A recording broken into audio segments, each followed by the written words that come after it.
where the legislation came from, and certain masail pertaining to that.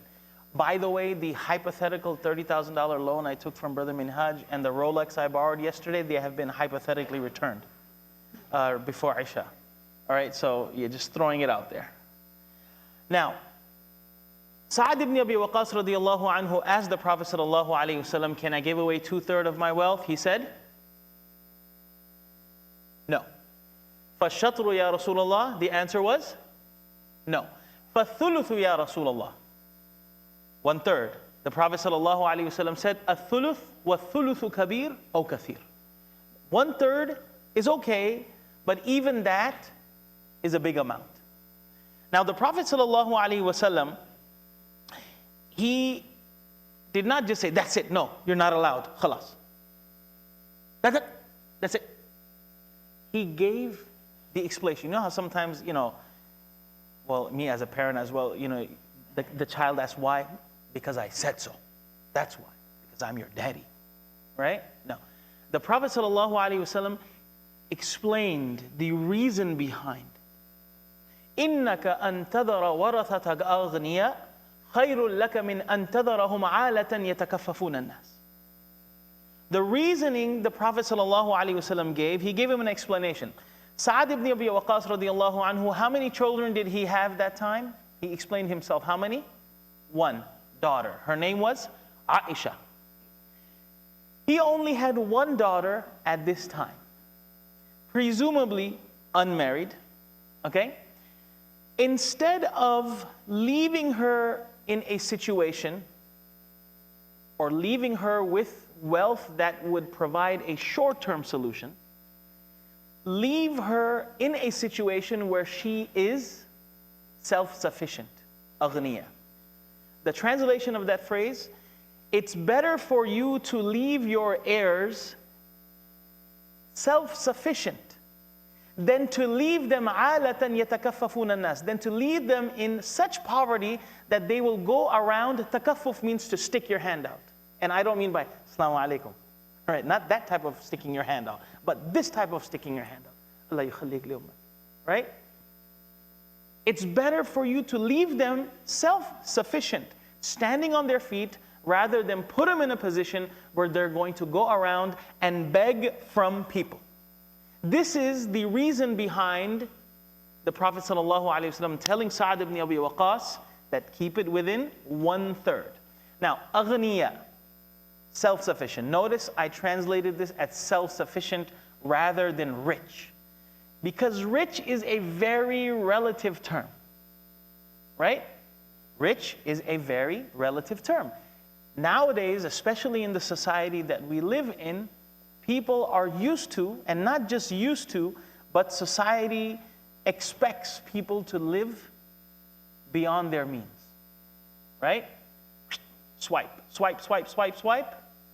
Buy everything you don't need, everything that you want, and then what? And then work around paying for those things. So being rich is a very relative term. And also being broke is very relative as well. For one person, you know what? I have no food in my fridge. I'm broke. And for some people, you know what? I couldn't make the payment for my other Benz. Right? Or you know what? I'm going to have to put off that ski trip to Colorado this year. I'm just going to have to, brother, make dua. It's difficult right now. I can't go to Denver on my skiing trip. I mean, it's relative, okay? It's relative. Being rich is a very relative term, and also being broke also. There's a saying in Arabic, midriglayk, and that's Masri, midriglayk qad lihafik. And it's also in Urdu too, okay? That's literally, it's the same phrase. That spread your feet as much as your blanket allows. If you have a small blanket and you stretch your feet beyond that, you're going to have cold toes and cold feet in the morning. So a person should learn how to live within their means. There is no doubt that as parents, we want our children to have the best opportunities, better opportunities than we had, okay? And we want to leave them in a better position. But this hadith does not mean that we have to leave them rich. It means it's a good idea to leave them in a position where they are self-sufficient. And we understand this from the context of the next phrase, مِنْ أَنْ تَذَرَهُمْ عَالَةً يَتَكَفَّفُونَ النَّاسِ. Now, this hadith so far, what this doesn't mean, this hadith is not discouraging a person from leaving wasiyah. Oh, you know what? No. Leave everything to the kids. Yes, leave everything to the kids. No. It is encouraging wasiyah because the Prophet ﷺ allowed it in 1/3. He didn't, if he wanted to discourage it, no. You have one daughter, forget about it. You don't need to. And because you don't have to. So leave it all for the daughter. Another thing that this hadith is discouraging. Now, this hadith is discouraging a person from ignoring any family members who may be going through a pressing situation. So in other words, if you want to be charitable, if you want to give sadaqah, don't exclude your immediate family or your extended family from your generosity. Because it very well may be that they need your generosity. And by the way, when we show and extend our generosity to our family, it should be a no strings attached approach. There should be no fine print. We should not be generous to our relatives so that we can gain leverage on them, or so that we can remind them, oh, remember that time? Yeah, how you saying no to me? Remember that time I helped you out? No, it should not be, generosity to one's relative should not be used to gain leverage against them. There's a saying in English that no one became any bigger by showing the other person how small they were. So doing that type of thing only makes a person little in the eyes of Allah subhanahu wa ta'ala. We also learn from this hadith that there is a reward in leaving behind inheritance. Don't think that just because you left behind inheritance and that's it, it's all down the drain. That is not the case. That is not the case. We can further benefit from whatever we leave behind. This is why it's important that as parents, as the head of the household, we should make sure our children, our families, our extended families are on deen. They have the values of Islam within them. إِذَا مَاتَ ابْنُ آدَمَ إِنْقَطَعَ عَمَلُهُ إِلَّا مِنْ ثَلَاثٍ صَدَقَةٍ جَارِيَةٍ عِلْمٍ يُنْتَفَعُ بِهِ أَوْ وَلَدٍ صَالِحٍ يَدْعُو لَهُ. There are avenues a person can benefit after they are gone. But if a person's family, if a person has not left behind the legacy of Islam in their family, then they're just going to blow through the money and that's it. It will be, it will all go in vain. Now, it didn't end here. The Prophet ﷺ further encouraged a person to look for one's family, right? إنك أن تذر ورثتك أغنياء خير لك من أن تذرهم عالة يتكففون الناس وإنك لن تنفق نفقة تبتغي بها وجه الله إلا أجرت عليها حتى ما تجعل في امرأتك. The Prophet ﷺ furthermore encourages that you don't spend any amount تبتغي بها وجه الله, as long as you are seeking the pleasure of Allah, any amount you spend, you will be rewarded for that. So he's giving them more of an outlet that guess what? Spending on your family is also something that is sadaqah. It shouldn't be considered something foreign.